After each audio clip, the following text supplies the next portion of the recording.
이 시간 생각할 하나님 말씀은 신약성경 로마서 6장 15절에서 23절 말씀입니다. 신약성경 247페이지에 있는 로마서 6장 15절에서 23절 말씀 교독합니다. 찾으신 분은 일어나서 교독합니다. 마지막 절 23절을 같이 읽겠습니다. 로마서 6장 15절. 그런즉 어찌하리요? 우리가 법 아래 있지 아니하고 은혜 아래에 있으니 죄를 지으리요? 그럴 수 없느니라. 너희 자신을 종으로 내주어 주에게 순종하든지 그 순종을 받는 자의 종이 되는 줄을 너희가 알지 못하느냐. 혹은 죄의 종으로 사망에 이르고 혹은 순종의 종으로 의에 이르느냐. 하나님께 감사하리로다. 너희가 본래 죄의 종이더니 너희에게 전하여 준 바 교훈의 본을 마음으로 순종하여 죄로부터 해방되어 의의 종이 되었느니라. 너희 육신이 연약함으로 내가 사람의 예대로 말하노니 전에 너희가 너희 지체를 부정과 불법에 내주어 불법에 이른 것 같이 이제는 너희 지체를 의에게 종으로 내주어 거룩함에 이르라. 너희가 죄의 종이 되었을 때에는 의에 대하여 자유로우니라. 너희가 그때 무슨 열매를 얻었느냐? 이제는 너희가 그 일을 부끄러워하나니 이는 그 마지막이 사망이니라. 그러나 이제는 너희가 죄로부터 해방되고 하나님께 종이 되어 거룩함에 이르는 열매를 맺었으니 그 마지막은 영생이라. 같이 읽겠습니다. 죄의 삭은 사망이요 하나님의 은사는 그리스도 예수 우리 주 안에 있는 영생이니라. 아멘. 자리에 앉으십시오. 오늘은 본문 말씀 중심으로 그리스도인의 정체성이라는 제목으로 하나님 말씀 생각해 보겠습니다. 이 제목을 가지고 다음 주에도 생각해 볼 겁니다.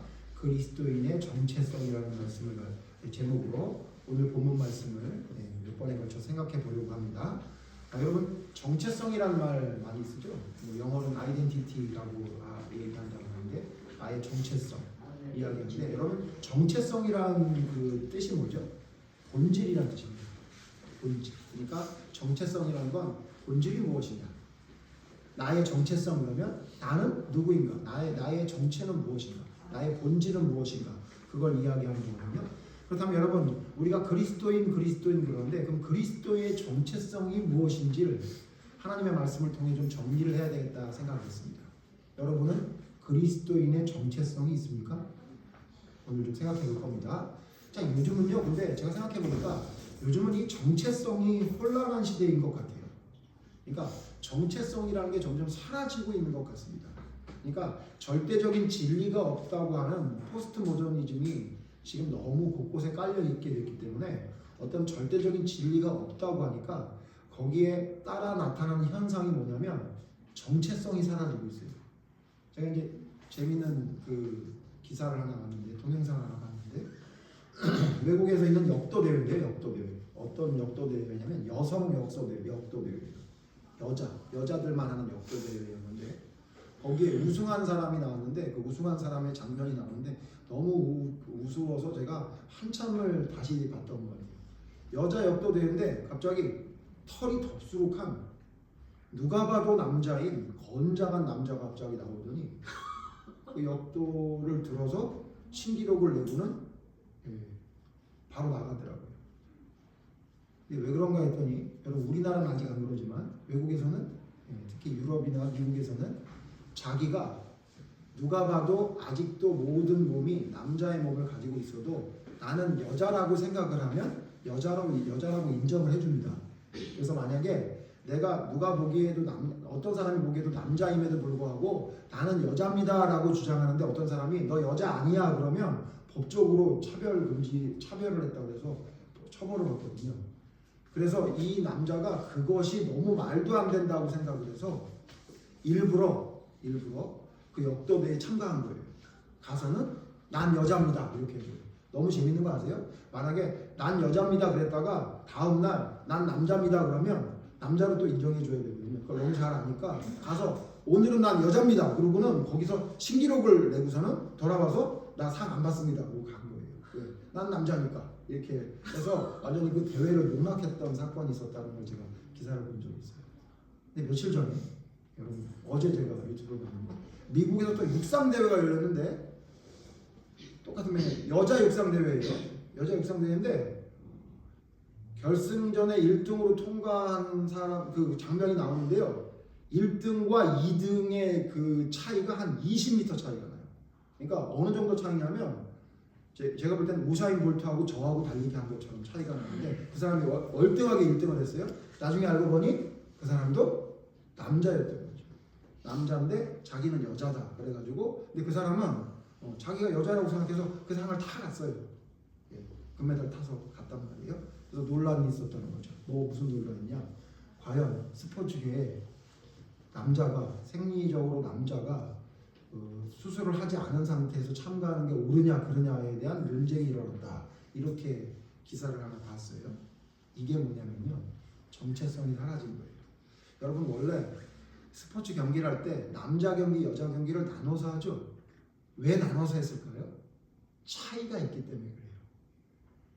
무엇이 우월하고 무엇이 열등하다는 게 아니라 남자와 여자는 생리적으로 다르기 때문에 경기를 남자 경기 따로 여자 경기 따로 해야 된다고 해서 원래 나눴던 거예요. 자 그런데 원래 스포츠 경기는 그렇게 남자 여자 경기를 나눠서 했던 게 원래 스포츠의 본질적인 나눔이었던 거예요. 근데 그게 어떻게 돼요? 그게 사라지죠. 정체성이 사라져요. 그래서 뭐 때문에 이게 사라지냐면요. 원래 스포츠는 남자는 남자대로 여자는 여자대로 하는 것이 원래의 본질적인 문제였는데 그 본질을 이야기하지 않고 다른 부수적인 걸 얘기해요. 뭘 얘기하냐면 존중이라는 걸 얘기해요. 존중해야 된다. 여러분 존중해야 됩니까? 안 해야 됩니까? 해야 되죠. 그런데 여러분 스포츠 경기에서는 존중이 먼저입니까? 아니면 남자 여자를 나누는 게 먼저입니까? 남자 여자를 나누는 게 먼저예요. 그래야 그게 공정하게 되고 그게 평등한 거고 공평한 스포츠맨십이 발휘될 수 있는 거죠. 그렇지 않아요? 예? 여러분 지금 만약에 남자 경기에서 세계 경기에서 1등을 항상 뺏기는 2등인 사람이 금메달을 딸 수 있는 방법이 있어요. 자기 여자라 그러면 돼요. 여자 경기 가면요 무조건 이깁니다, 여러분. 여러분 앞으로 이제 점점 보세요. 그런 일이 점점 많아질 겁니다. 왜요? 뭐가 없어졌어요? 정체성이 사라졌어요. 그것의 본질이 뭔지가 사라지고 다른 부수적인 개념이 본질을 잡아먹고 있어요. 그렇기 때문에 점점 사라지는 겁니다. 이렇게 생각하니까 여러분 점점 또 사라지는 것도 있어요. 여러분 보세요. 부부라는 게 뭐죠? 부부. 여러분 부부라는 단어의 뜻이 뭡니까? 남자와 여자가 만나서 한 가정을 이룬다는 거죠. 그러면 부부의 본질은 뭐죠? 하나가 돼서 가정을 이룬다는 뜻이에요. 그렇죠. 근데 부부라는 원래 본질은 두 사람이 만나서 하나의 가정을 이룬다는 게 본질이에요. 근데 그 본질이 사라지고 뭐가 더 존중받는 때가 됐냐면 개인의 자유를 더 강조해요. 여러분 개인의 자유가 강조되어야 됩니까? 아니면 개인의 자유는 무시해야 됩니까? 당연히 여러분 개인의 자유는 존중하고 강조되어야 되죠. 그러나 개인의 자유가 부부라는 본질에서는 강조되어서는 우선적으로 강조되어서는 안 되죠. 여러분 만약에 부부라는 관계에서 개인적인 그 자기의 어떤 자유나 자기의 감정이 강조되려면 뭐 하면 안 되죠? 결혼하면 안 되죠. 부부는 두 사람이 하나가 되는 거예요. 그래서 부부잖아요. 근데 부부에 뭐가 강조되냐면 개인의 자유가 강조되어져요. 그러니까 나타나는 현상이 뭐죠? 이혼과 비혼이 생기게 되는 거예요. 왜? 원래 부부는 나와 다른 사람이 만나서 조정하면서 하나가 되는 걸 뭐라고 얘기하죠? 그걸 부부라고 얘기해요. 근데 그 본질, 그 정체성이 사라졌어요. 그리고 원래의 본질이 아닌 다른 본질, 개인의 자유, 개인의 생각 이런 게 강조가 되니까 어떤 일이 벌어져요? 이혼해도 괜찮고 뭐예요? 결혼하지 않아도 괜찮게 되죠. 그러니까 여러분 사실은 부부라는 정체성, 부부라는 본질은 나의 자유를 먼저 강조하는 게 원래 아니에요.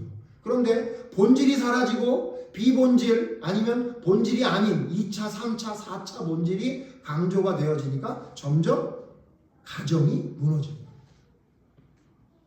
여러분 부모라는 또 마찬가지예요. 부모는 뭐죠? 부모는 뭘 부모라고 그러죠? 아버지와 어머니를 부모라고 그러죠. 자, 아버지와 어머니란 이야기를 들으려면 뭐가 있어야 되죠? 자녀가 있어야 됩니다. 만약에 여러분 어떤 부부가 결혼했는데 자녀가 없어요. 그럼 그 사람들은 평생 아버지 어머니 소리를 못 듣습니다. 맞죠? 그러니까 그들은 부모라는 말을 쓰지 못해요. 그래서 여러분 자식이 없는 부부들이 그렇게 안타까워하는 거예요. 자기는 평생 부모라는 말을 못 써요. 왜? 자녀가 없으니까. 자, 그러면 부모의 본질이 뭐죠? 자녀를 양육하고 교육하는 게 부모의 원래 본질이에요. 맞아요? 맞죠? 여러분 그렇게 살아오셨잖아요. 그런데 지금 부모의 본질이 훼손되고 있죠. 사라지고 있어요. 부모의 본질이 사라지고 뭐가 강조되고 있어요? 개인의 자유. 여러분 뉴스에서나 TV에서 많이 보셨을 거예요. 부모도 뭐예요? 자기 부모로서의 자기의 권리와 자유를 누려야 된다. 이런 얘기하죠. 그러니까 부모가 어떻게 해요? 자기의 자유를 누리기 위해 자기 어린 자식을 집에 놓고 PC방에 가서 PC방 하고 있다가 어떻게 해요? 그 애는 굶어 죽었죠. 뭘 강조하니까? 부모가 원래 본질이 자녀를 양육하는 건데 자녀를 양육하는 게 제1의 본질인데 그 본질이 아닌 다른 비본질 본질이라 할지라도 1번의 본질이 아닌 3차, 4차 본질인 개인의 자유를 강조하게 되니까 부모로서의 역할을 못하는 그런 이상한 일이 일어나는 겁니다. 그럼 이상한 일이 아니에요. 왜요? 뭐가 사라지니까? 본질이 사라져요. 정체성이 사라졌어요. 그러니까 뭐냐면 그냥 본질이 아닌 비본질을 강조하게 되니까 그런 이상한 일들이 일어나는 겁니다. 자녀를 양육하지 않으려면 부모가 되면 안 되죠. 부모가 되려고 하면 안 되죠. 부모가 됐다면, 자식을 낳았다면 그때부터는 여러분 어떤 게 본질이 돼야 됩니까? 자녀를 양육하는 게 본질이 돼야 되죠. 근데 점점 뭐가 강조되냐면 개인적인 자기의 취향과 자기의 자유를 강조하게 되니까 점점 사라져요. 부부도 사라지고요. 부모도 사라져요. 그냥 자기 좋을 대로 사는 것이 인생이다 라고 얘기하는 시대가 되어가고 있죠. 저는 TV를 볼 때마다 답답해요. 왜 이렇게 부모 자식 간의 문제가 자꾸 사라지느냐? 없어지느냐? 예? 왜 이렇게 결혼을 안 하느냐? 저한테 장관 자리를 하나 주면요. 저는 굉장히 간단해요. 다들 믿음을 갖게 하면 돼요. 그러면 부부관계 해결됩니다. 이혼 안 합니다. 다 결혼합니다. 맞죠? 부모 자식 간의 문제 어떻게 하면 해결될 수 있죠? 하나님의 기준인 원래의 본질을 여러분 회복하면요. 다 회복되는 거예요. 근데 그건 회복 안 하고 자꾸 다른 걸 하니까 돈을 준다는 둥 그러니까 여러분 회복이 됩니까? 안 됩니까? 안 되죠. 왜 그래요? 정체성에 혼란이 왔기 때문에 그래요. 부부가 뭔지, 부모가 뭔지, 자식이 뭔지, 결혼이 뭔지 이 정체성 본질이 사라지고 비본질이 본질이 돼버렸어요. 그래서 개인의 자유, 자기의 생각이 강조되고 있죠. 그러니까 사라지죠. 여러분 이건 성경에서 말하고 있죠. 여러분 아담과 하와가 어떤 것 때문에 죄를 졌죠? 자기의 원래의 본질을 망각했어요. 선악과를 따먹으면 어떻게 된다 그랬죠? 죽는다 그랬어요. 인간의 본질은 뭐죠? 인간의 정체성은 뭐죠? 하나님의 명령에 순종하는 자예요. 그런데 하나님의 명령에 본질 순종하는 것이 원래 우리의 정체성이고 본질인데 마귀가 와서 뭐라 그래요? 아니야. 너 하고 싶은 대로 해도 돼. 저거 먹지 말라 그랬지. 근데 먹어도 돼. 뭘 흐리는 거예요? 우리의 원래의 정체성, 하나님의 원래의 본질을 바꿔놓는 거예요. 뭘로? 개인의 자유와 개인의 취향을 존중해야 된다라는 걸로. 여러분 지금과 똑같지 않아요? 여러분 지금 이 세상이 점점 본질이 사라지고 왜 비본질인 본질이라고 볼 수도 없는 것을 왜 강조하고 있습니까? 그게 마귀가 하는 짓이에요. 원래 우리의 정체성 본질은 사라지고 그냥 내가 하고 싶은 대로 내 느낌대로 내 생각대로 내 판단대로 마음대로 하는 건 그것이 본질인 것처럼 우리를 호도하고 우리를 유혹하죠. 아담과 하와가 넘어갔습니까? 안 넘어갔습니까? 넘어갔죠. 지금은 어때요? 지금은 우리의 본질을 찾고 있습니까? 아니죠. 여러분 혹시 그런 얘기에 귀를 기울이다가 맞아. 그래 부모가 돼도 내 삶이 우선이지 애들이 우선이 아니야. 내 하고 싶은 대로 하는 게 문제지. 저것들은 먹을 날도 많고 저것들은 하고 싶은 거 많이 할 수 있는 시간이 많이 남았는데 나이 많이 들고 힘 빠지고 돈도 없는 나는 내 맘대로 살아야지. 저것들을 왜 돌보느라고 힘써. 키울 만큼 키웠으니까 너는 네 맘대로 살아라. 여러분 이런 생각 가지고 있죠. 그거 왜 그런지 아세요? 본질이 사라져서 그래요. 본질이. 여러분 아이들은 언제까지 부모가 필요합니까? 20살까지? 15살까지? 30살까지요? 아이를 낳을 때까지? 그 이후엔 부모가 필요 없던가요? 아니죠. 여러분 세상이 여러분에게 말하는 이야기는 마치 선악과를 따먹어도 안 죽는다는 이야기와 같은 우리의 본질을 호도하고 흐리는 마귀의 속삭임이라는 사실을 여러분이 기억해야 됩니다. 그러면 이렇게 지금 정체성의 혼란인 시대예요. 그러면 그리스도인의 정체성은 어떻습니까? 지금 그리스도인의 정체성은 바로 잡아지고 올바른 길을 걸어가고 있습니까? 여러분의 그리스도인의 정체성은 어떻습니까? 살펴보죠. 자, 그러면 그리스도인이란 무엇이고 그리스도인의 정체성이란 무엇입니까? 이번 주 생각하고 다음 주도 생각해 볼 건데요. 오늘 생각할 건 두 가지입니다. 여러분 그리스도인의 정체성을 여러분이 알려면 첫 번째 여러분이 알아야 될 게 있어요. 뭘 알아야 되냐면요. 첫 번째 주인이 있음을 아는 겁니다. 오늘 성경 말씀 보죠. 로마서 6장 16절 보겠습니다. 로마서 6장 16절 다 같이 읽겠습니다. 시작. 그의 자신을 종으로 내주어 누구에게 순종하든지 그 순종함을 받는 자의 종이 되는 줄을 너희가 알지 못하느냐. 네, 여기까지 하겠습니다. 여기까지만. 여기 뭐라고 얘기하죠? 오늘 성경 말씀 보니까 우리에게는 뭐가 있냐면 주인이 있대요. 그래서 제가 이거를 뭐라고 정리했냐면 주인이 있음을 아는 것이 정체성의 시작이에요. 여러분이 그리스도의 정체성을 제대로 알기 위해 제일 먼저 알아야 될 게 뭐냐면 우리에겐 주인이 있다는 걸 알아야 돼요. 오늘 성경에 뭐라고 말하죠? 주인이 있대요. 어떤 주인이래요? 너희 자신을 종으로 내어주면 그에게 순종하게 된대요. 그러니까 무슨 얘기냐면 내가 어떤 것에 순종하고 있으면 나는 그 사람에게 뭐가 됐다는 거예요? 종이 됐다는 거예요. 그 사람은 나에게 뭐가 됐다는 거죠? 주인이 됐다는 거예요. 예를 들면 여러분 얼마 전에 선거 있었잖아요. 여러분이 어떤 선거에 어떤 사람을 지지했잖아요. 그죠? 그리고 그 사람이 말하는 대로 그대로 똑같이 말하잖아요. 그럼 뭐가 된 거죠? 그 사람을 내 뭐로 삼은 거죠? 주인으로 삼은 거예요. 그러니까 내가 그 사람을 찍은 거잖아요. 그 사람이 하라는 대로 말하잖아요. 제가 너무 신기한 건 뭐냐면 사람들 이야기하는 거 보면 파란 당을 찍은 사람들은 얘기하는 거 보면 파란 당에서 하는 얘기를 그대로 합니다. 신기하죠? 빨간 당을 찍은 사람은요 빨간 당에서 찍은 얘기를 그대로 합니다. 이런 사람 많지 않아요. 파란 당을 찍은 사람인데 파란 당을 얘기하다가 근데 있잖아 빨간 당에서 얘기하는 것도 맞는 것 같아. 이런 얘기 잘 안 합니다. 똑같아요. 빨간 당에서 얘기하는 사람은요 우리가 이렇게 빨간 당에서 얘기하는 거 얘기하지만 저 파란 당에서 얘기하는 것도 좀 우리가 좀 고려해야 되지 않아? 이런 게 없어요. 그건 우리나라뿐만 아니라 미국도 마찬가지예요. 여러분은 어떠세요?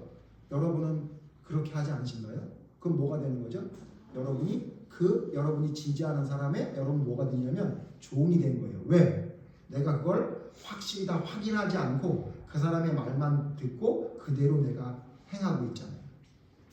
마찬가지입니다, 여러분. 여러분이 어떤 사람의 말을 듣고 어떤 이야기에 따라가잖아요. 그럼 여러분 그 사람의 종이 된 거예요. 성경이 이렇게 말하고 있어요.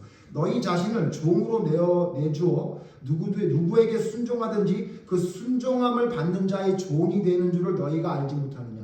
무슨 얘기냐면 내가 만약에 저 사람이 나에게 하라고 얘기 안 했음에도 불구하고 내가 그 사람이 말한 대로 하잖아요. 그러면 이걸 성경에서 뭐라고 하냐면 너는 그 사람의 종이다 이렇게 얘기하는 거예요. 그러니까 여러분 우리가 알아야 될 게 뭐냐면 우리에게는요 주인이 있어요. 주인이 있어요. 주인이 있는데 두 주인이 있어요. 16절 뒤에 뭐라고 그래요? 뒷부분 다시 읽죠. 시작. 혹은 죄의 종으로 사망에 이르고 혹은 순종의 종으로 의에 이르는. 자, 주인이 둘이 있대요. 하나는 무슨 종이래요? 제가 정치 얘기해서 여러분 좀 불편한지 모르겠지만 빨간 당 파란 당 얘기하는 게 아니라 우리에겐 딱 두 주인이 있대요. 자, 셋도 아니에요. 어렵지 않죠? 주인이 딱 둘이 있대요. 뭐가 있대요? 하나는 죄라는 주인이 있대요. 하나는 뭐가 있대요? 순종이라는 주인이 있대요. 둘 중에 하나 우리는 누구의 종이라고 얘기해요? 이해되십니까? 그러니까 그리스도의 정체성을 알기 위해서는 뭘 알아야 되느냐? 내가 누구의 종인지를 여러분이 알아야 돼요. 자, 그러면 죄의 종이라는 건 뭐죠? 죄가 막 시키는 대로, 죄가 죄를 짓게 하는 대로 시키는 대로 우리가 따라가는 사람을 죄의 종이라고 하고, 순종하라는 대로 말씀하신 대로 따라가는 사람을 순종의 종이라고 하는 거죠. 그러니까 여러분 아셔야 돼요. 누구의 말을 듣고 따라가느냐에 따라 나는 그의 종인 거예요. 제가 만약에 결혼을 제 아내랑 했는데 제 아내 말은 안 듣고 옆집 아줌마의 말을 들으면 어떻게 되는 거죠? 저는 누구의 종인 거죠? 예, 제 아내랑 결혼했다고 말만 하지 실제로는 옆집 아줌마 주인가 내 주인이 되는 거죠. 이해되시죠? 무슨 말인지 이해되시죠?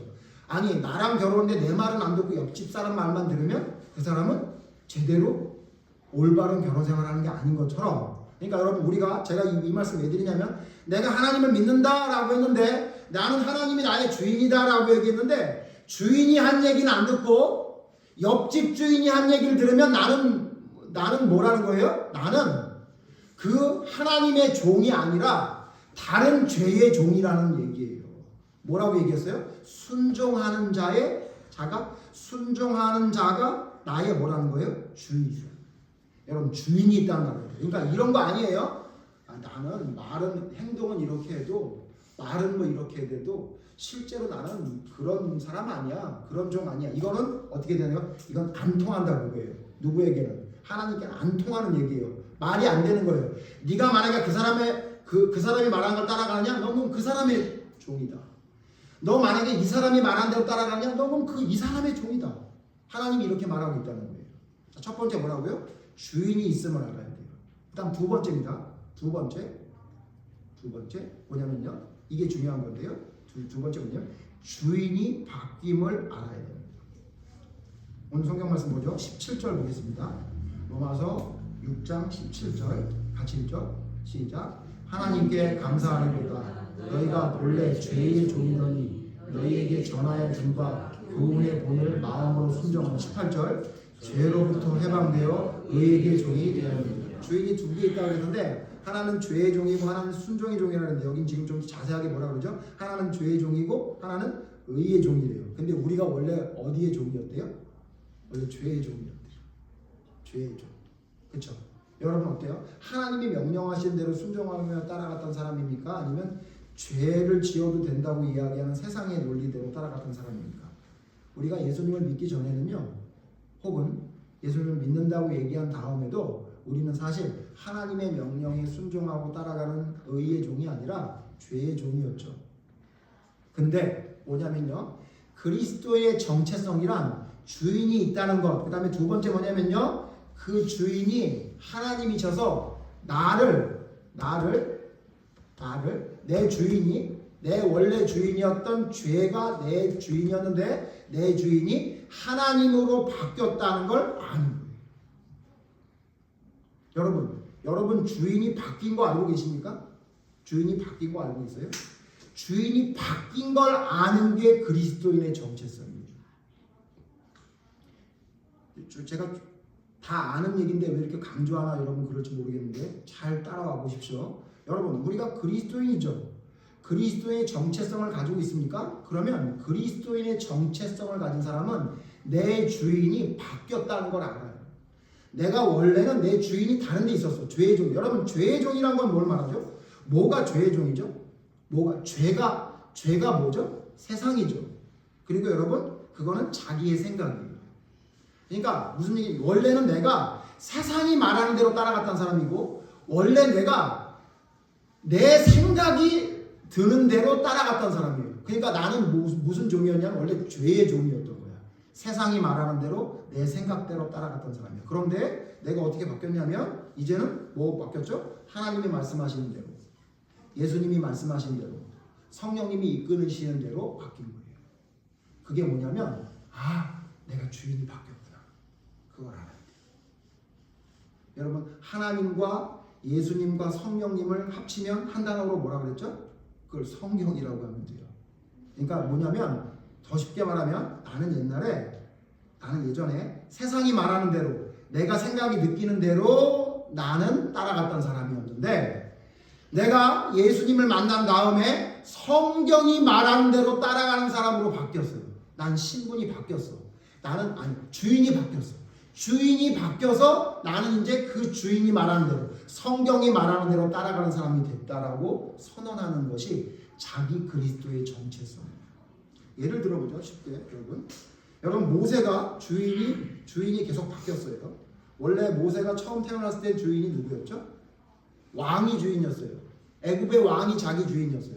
자, 애굽의 왕이 자기 주인이었을 때 그는 백성들을 위해 무엇인가 생각한다고 했지만 주인이 누구였어요?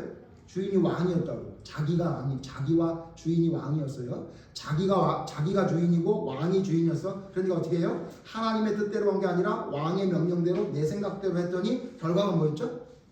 죄의 종의 결과가 뭐였어요? 살인을 저질렀어요. 그렇죠? 그리고 모세가 광야로 도망가서 거기서 양을 40년간 키워요. 거기서의 모세의 주인은 누구였죠? 거기도 역시 자기였어요.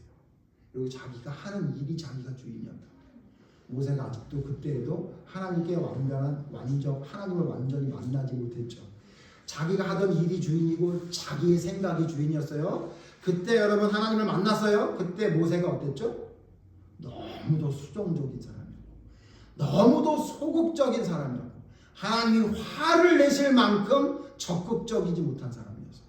그런데 그랬던 모세가 떨기 나무에서 하나님을 만났어요. 제대로 만났죠.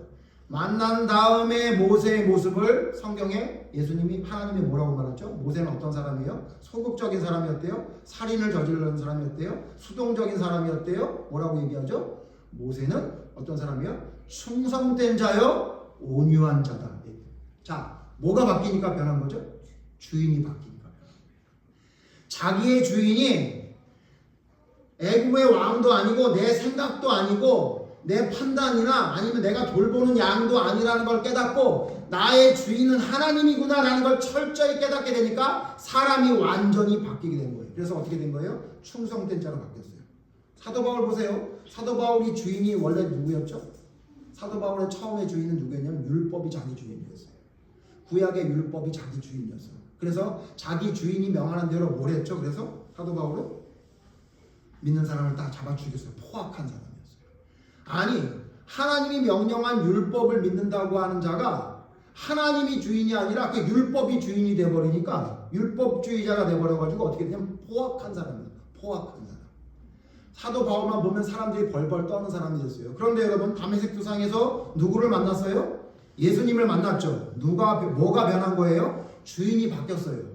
내가 믿던 주인인 율법이 내 주인인 줄 알았더니 그게 주인이 아니었던 거예요. 누가 주인인 줄 알았어요? 예수님이 주인인 줄 알았어요. 그랬더니 여러분 사도 바울이 어떻게 됐어요? 완전히 바뀌었죠. 완전히 바뀌었죠. 어떤 사람으로 바뀌었어요? 희생하고 사랑하고 예수님을 위해 죽기까지 희생하는 사람으로 변했죠. 바뀌었어요. 왜 이렇게 바뀌게 된 거죠? 주인이 바뀌어서 그래요. 주인이 바뀌니까 나타난 현상이 뭐냐면 완전히 달라진 거예요. 여러분 삭개오가 예수님을 만나기 전과 후가 완전히 달라졌죠. 예수님 만나기 전에는 삭개오에겐 뭐가 주인이었어요? 돈이 주인이었다고. 돈이. 그러니까 남이 억울하든 말든 나는 돈 모으는 거에만 집착했던 사람이었어요. 그래서 여러분 세리장까지 됐던 거예요. 그랬던 삭개오가 뽕나무에 올라가 있는 것을 누가 봐요? 예수님이 봤죠. 예수님을 만나니까 뭐가 바뀌어요? 주인이 바뀌어요. 바뀌자마자 그가 뭐라고 고백해요? 내 재산의 절반을 가난한 사람에게 나눠주겠습니다. 그리고 혹시 나에게 억울한 사람이 있으면 그 사람의 돈의 4배를 갚아주겠습니다. 라고 삭개오가 예수님이 말하지 않았음에도 불구하고 자기가 그렇게 고백하죠. 왜 그래요? 뭐가 바뀌어서 그래요? 원래 자기 주인이었던 돈이 자기 주인이 아니라는 걸 깨달은 거예요. 그래서 내 주인은 예수님이구나 그랬더니 그러니까 어떻게 돼요? 자기가 주인으로 꼭꼭 섬기며 쥐고 있었던 돈을 풀기 시작합니다. 뭐가 바뀐 거예요? 주인이 바뀐 거예요. 여러분 요즘 축구 보면 재밌는 일이 있어요. 우리나라 감독들이 외국에 나가서 성공한 사람들이 나오고 있어요. 베트남에서 성공했던 아시죠? 박항서 감독이 아주 베트남 축구는 어디 명함도 못 내밀었었는데 기적을 일으키는 일들이 많이 일어나가지고 막 난리 났었죠. 근데 그 박항서 감독이 그만둔 다음에 일본 팀을 맡았던 트루시엔가 감독이 왔더니 어떻게 해요? 다 예선 탈락해버렸어요. 그러니까 뭐라 그래요? 베트남에서 지금 박항서 감독을 다시 부르자 이렇게 얘기해요. 뭐가 바뀌니까? 감독이 바뀌니까 팀이 바뀐 거예요. 며칠 전에는 인도네시아 신태영 감독이 우리나라 감독이 거기 가서 인도네시아 팀을 맡았대요. 인도네시아 팀도 성적도 거두던 팀이었어요. 근데 여러분 요번에 아세요? 며칠 전 경기 보셨어요? 우승 후보인 호주를 1대0으로 이겼어요. 다 기적이라고 해요. 심지어 매스컴에서 뭐라 그러냐면 신태영 감독을 우리나라 감독으로 그냥 둘 걸 왜 인도네시아로 보냈나 그래요. 감독이 하나 바뀌니까 뭐가 바뀌었어요? 팀이 완전히 바뀌었죠. 그래서 여러분 스포츠는 특히 축구는 감독 노름이라고 이야기하는 사람들이 많아요. 뭐가 바뀌니까? 감독이 바뀌니까. 뭐가 바뀌어요? 주인이 바뀌니까. 이끌어가는 사람이 바뀌니까 팀이 완전히 바뀌는 거예요. 여러분 우리의 그리스도의 정체성이라는 게 뭐냐면요. 제가 이 말씀을 왜 드리냐면 믿음을 가진 사람 중에 자기 주인이 바뀌었다는 걸 정확하게 모르는 사람이 너무 많아요. 여러분 주인이 바뀌었다고요. 주인이 완전히 바뀌었어요. 죄의 종이었던 죄를 짓게 하는 나를 지배했던 내 그 마귀가 하나님으로 바뀌었어요. 내 생각대로 마음대로 살았던 주인이었던 내가 이제 성경이 주인으로 바뀌었다고. 그래서 우리는 어떻게 살아야 하는 사람이 됐냐면요. 옛날에 내 생각대로 내 지시대로 세상이 말한 지시대로 따라가는 사람이 아니라 지금은 성경이 말하는 대로 살아가는 사람이 된 거예요. 그게 바로 그리스도인의 정체성. 주인이 바뀌었다는 이야기를요 좀 더 쉽게 풀으면요 이 말이 무슨 말이냐면요 이거는 신분이 바뀌었다는 거예요. 신분이 바뀌었다고요. 신분이. 여러분 신분이 어떻게 바뀌었는지 아십니까? 요한복음 15장 15절 보세요. 요한복음 15장 15절. 요한복음 15장 15절에 예수님이 이렇게 말씀하세요. 같이 읽죠. 시작. 이제부터는 너희를 종이라 하지 아니하리니 종은 주인이 하는 것을 알지 못합니다. 너희를 친구라 하였노니 내가 내 아버지께 들은 것을 다 너희에게 알게 하였습니다. 여러분 예수님이 뭐라고 하냐면 너희가 종이었는데 이젠 종이라고 안 한대요.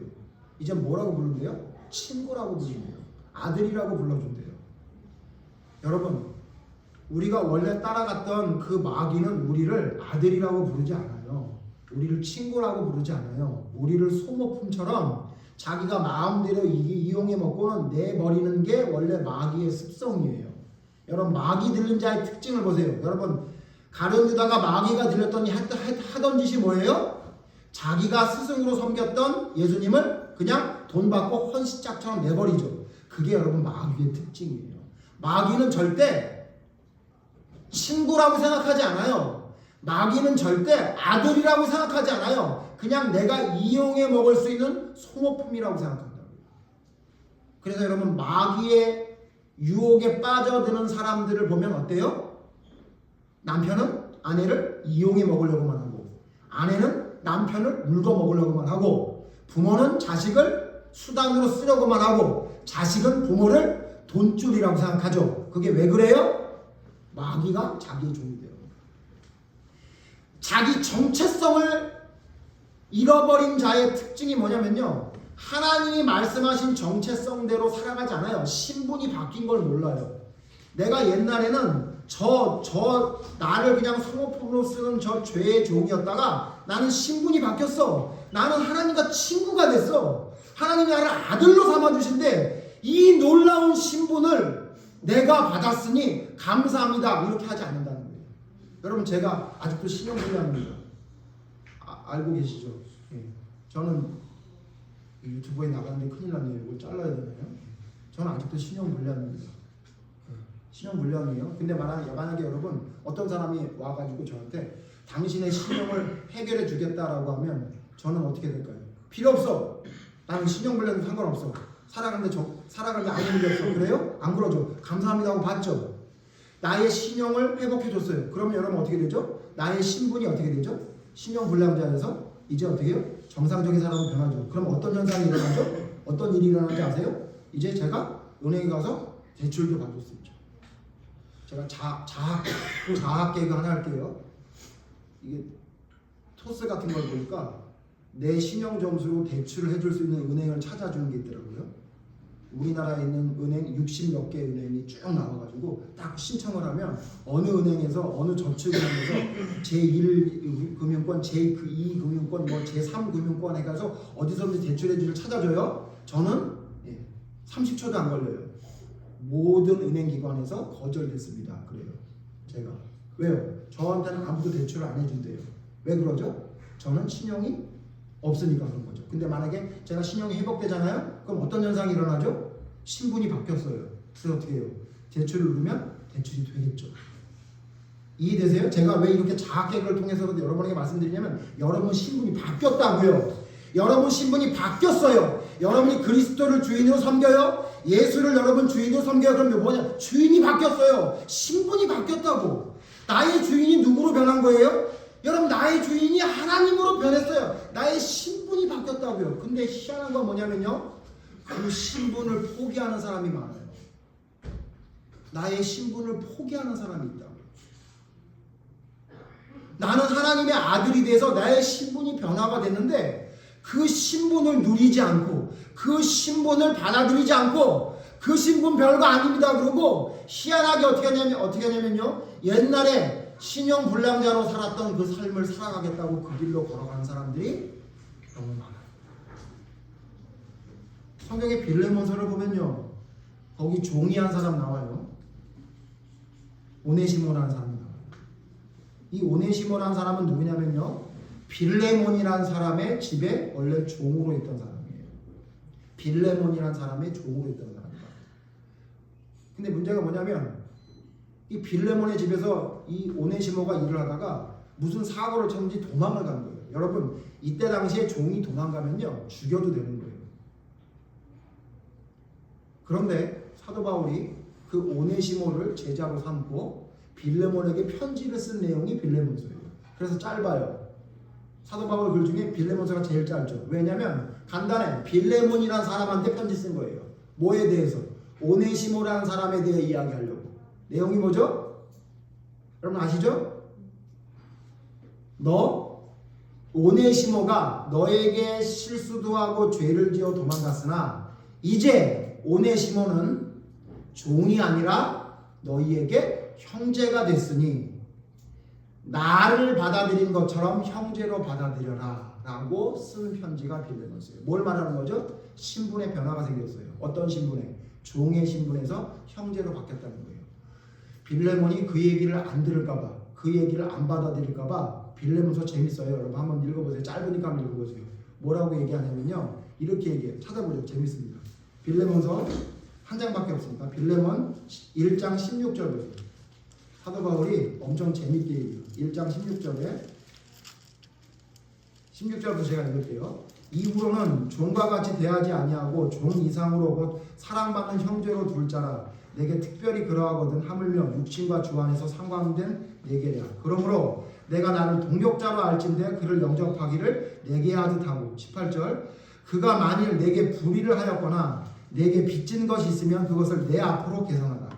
사도 바울이 뭐라 하냐면 빌레몬에게 너 혹시 금전적으로 문제가 있어? 그럼 내가 채워줄게. 그리고 너 형제처럼 돼야 돼. 나처럼 돼야 된다. 그리고 그 다음 말씀이 제가 너무 재밌어서 한참 웃었거든요. 19절 읽어보세요. 19절 같이 읽어 시작. 나 바울이 친필로 쓰노니 내가 갚으려니와 내가 이외에 내 자신이 내게 빚진 것은 내가 말하지 아니하노라.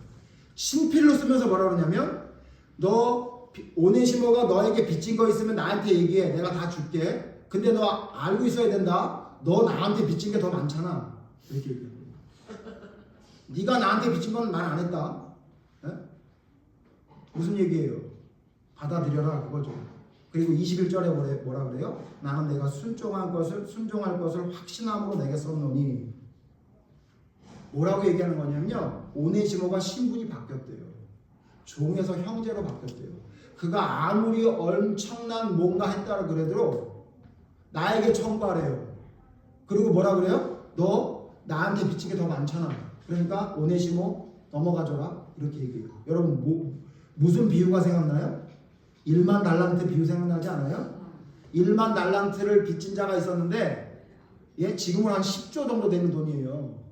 그거 빚진 거를 한 번에 탕감해줬어요. 그랬는데 그 탕감받은 자가 나가다가 자기한테 100데나리온 빌린 자를 멱살을 잡고 강가로 끌어가니까 어떻게 해요? 주인이 야, 너 나한테 더 탕감받은 게 많은데 그 고작 100데나리온 빚진 자를 너 그렇게 하는 게 말이 되냐? 여러분 그 비유 생각나시죠? 여러분 뭐냐면요, 하나님이 우리를 위해 우리의 신분을 바꿔주셨대요. 뭐의 신분에서 뭐요? 종의 신분에서 아들의 신분으로, 종의 신분에서 친구의 신분으로 우리를 바꿔줬대요. 신분이 바뀌었어요. 주인이 바뀌었단 말이에요. 근데 여러분 만약에 빌레몬이 나 그렇게 못하겠습니다. 원래 그 사람은 내 종이었으니까 내 마음대로 하겠습니다. 이렇게 했다면 여러분 누구의 잘못이죠? 빌레몬의 잘못이죠. 그렇게 하면 안 되는 거죠. 말씀대로 순종해야 되는 거잖아요. 조금 다르지만 적용해 봅시다, 여러분. 우리는 우리의 신분이 뭐에서 뭘로 변했다고요? 종에서, 죄의 종에서 의의 종으로 변했대요. 그런데 신기한 건 뭐냐면요, 의의 종이 됐다는 사람들 중에 아직도 자기의 정체성이 뭔지를 모르는 사람이 너무 많아요. 자기의 주인이 누군지를 모른다고. 자기의 주인이 누군지 모르고 행동하는 사람이 너무 많아요. 여러분, 그냥 내 감정대로 뭐 하는 게 그냥 사람이니까 그렇게 할 수 있는 게 아니라 여러분의 주인이 누군지를 나타내는 거예요. 아이들을 키워보세요. 그 아이들이 이야기하는 걸 저희 주일학교 보면요, 그 아이들이 이야기하는 걸 보면요, 그 부모가 누군지 금방 압니다. 왜 그러죠? 그 아이가 얘기하는 말투가 누구랑 비슷해요? 부모랑 비슷해요. 제 아들이 누구하고 얘기하는 걸 이렇게 쭉 듣잖아요. 그러면요, 제가 무슨 생각이 드냐면요, 내가 죽어도 되겠구나 이런 생각이 들어요. 저랑 진행하는 어떤 방법이나 말투가 거의 비슷해요. 저보다 오히려 낫습니다. 왜 그러죠? 그 아이가 왜 그러죠? 그 아이의 주인이, 그 아이의 부모가 저였으니까 그래요. 여러분, 당연하잖아요. 어렵지 않잖아요. 너무너무 당연하잖아요. 그런데 문제는 뭐냐면요, 그리스도의 정체성을 잃어버린 사람들이 너무 많아요. 여러분이 하나님의 의의를 기록한 성경의 말씀대로 여러분이 따라가지 않는다면 여러분은 그리스도의 정체성이 없는 거예요. 여러분이 하나님을 믿는다고 말은 하는데 죄가 말하는 대로, 세상이 말하는 대로, 내가 생각되는 대로 따라간다면 여러분의 주인은 하나님이 아니라 마귀가 여러분의 주인인 거예요. 너무도 이상한 건 뭐냐면 옆집에 가서 살면서 나는 원래 이 집에 사는 사람이라고 얘기하는 사람이에요. 잠도 거기서 자고 밥도 거기서 먹고 그 사람 편을 다 들어주는데 나의 주소는 하늘에 있다고 얘기하는 사람들이 있어요. 여러분, 그것처럼 모순되고 말도 안 되는 얘기가 없습니다. 성경이 뭐라고 말합니까? 그리스도인의 정체성은 주인이 하는 대로 따라가는 사람인 거예요. 나의 주인이 하나님이면 하나님이 말씀하신 대로 따라가는 사람이 그리스도인의 정체성을 가진 사람이에요. 내 주인이 내가 아니라, 세상이 아니라 하나님이라는 걸 아는 사람이에요. 나의 신분이 죄의 종에서 의의 종으로, 의의 아들로, 의의 친구로 변했다는 걸 아는 사람이에요. 그래서 여러분, 자기 정체성을 가진 사람은, 그리스도의 정체성을 가진 사람은 절대로 죄의 고개를 돌리지 않습니다. 정체성을 잃어버리면 죄의 길로 간다는 걸 너무나 잘 알기 때문에 나를 쳐서 복종해서 하나님의 종으로 살아가는 그 길을 절대로 흔들리지 않습니다. 그게 바로 그리스도인의 정체성입니다. 여러분, 다윗이 그리스도인의 정체성을, 하나님의 자녀의 정체성을 잃어버릴 때가 언제였죠? 하나님이 명령하는 걸 따라가지 않고 자기의 생각과 느낌대로 따라갔더니 어떻게 죄를 지었죠. 여러분 그리스도인의 정체성을 찾기를 바랍니다. 여러분의 주인이 누굽니까? 여러분의 신분이 어떻게 변했는지 여러분 알고 있습니까? 그렇다면 그 신분에 걸맞는 행동을 해야 됩니다. 그 신분이 변화된 자로서 여러분이 어떻게 살아가야 될지를 고민하는 자가 되어야 됩니다. 내 주인이 누군지도 모르고 내 신분이 어떻게 변화된지도 모르고 그저 세상이 말하는 대로 따라가고 그저 내 느낌대로 따라간다면 여러분 그거는 그리스도인의 정체성을 잃어버린 겁니다. 다음 주에 그러면 도대체 그리스도인의 정체성을 가진 자의 삶이 어떤지에 대해서 구체적으로 성경을 통해 또 다시 생각해 보려고 합니다. 여러분 기억하십시오. 여러분 누구가 말한 대로 따라가든 그 말을 따라간다면 여러분 그것은 여러분에게 주인이 된 겁니다. 주인이 있다는 걸 기억하십시오. 그리고 두 번째 뭐라고요? 여러분의 주인이 바뀌었다는 사실을 기억하십시오. 나는 예전에 내가 어떻게 살았는지 모르겠지만 나는 지금은 하나님과 결혼한 자니 나는 하나님의 명령대로 따라가는 것이 나의 정체성이라는 생각을 가지시고 그 길을 따라가는 사람이 되기를 바랍니다. 여러분 술 취한 사람도 자기 집을 찾는데요. 술이 취한 사람도 제정신이 아닌데 가보니까 자기 집에 가 있대요. 자기 정체성을 아는 거죠. 자기 집이 거기라는 걸 아는 거죠. 그런데 하물며 우리의 주인이 내 집이 하늘이라고 하는 자가 어느 길을 따라가야 되는 거예요? 어느 길을 따라가는 게 그리스도의 정체성이겠습니까? 다음 주에 이 부분에 대해서 좀 더 깊이 생각해 보려고 합니다. 여러분의 정체성이 올바로 세워져 있는지 좀 보시고 내가 혹 아직도 정신 못 차리고 잘못된 길을 가고 있는 것은 아닌지 나의 정체성이 뭔지도 모르고 그저 그냥 내 느끼는 대로 살아가는 것은 아닌지 여러분 생각해 보시고 회개하는 그런 믿음의 사람이 되기를 바랍니다. 오늘 말씀 생각하시면서 여러분 기도 잠깐 하겠습니다. 하나님 나를 위해 예수님을 보내셔서 내 죄를 위해 죽게 하셔서 나를 죄의 종에서 의의 종으로 신분을 바꾸어 주셨는데 하나님 왜 나는 아직도 나의 정체성을 못 찾고 있습니까?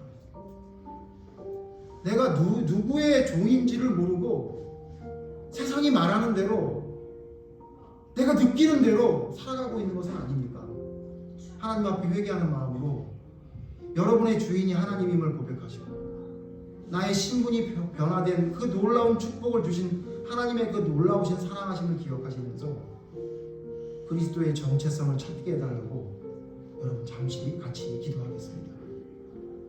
하나님께서는 우리를 새로운 신분으로 변화시켜 주셨습니다. 죄의 종으로 살던 저를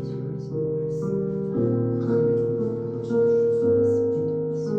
하나님의 뜻이 무엇인지 깨닫게 하는 지혜를 성령을 통해 부어주시고 이제 죄의 종이 아닌 의의 종으로 살아갈 수 있는 길을 주셨습니다.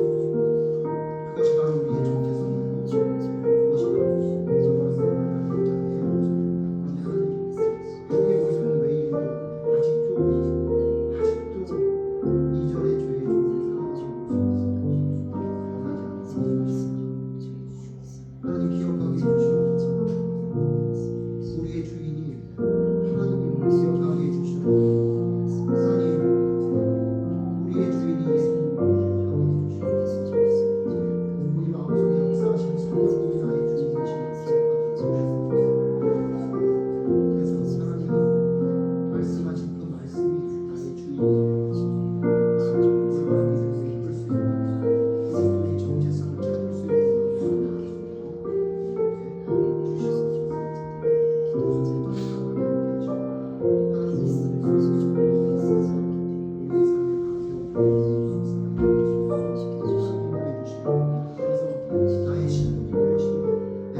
예수님의 그 길을 따라가는 자가 바로 그리스도인의 정체성입니다.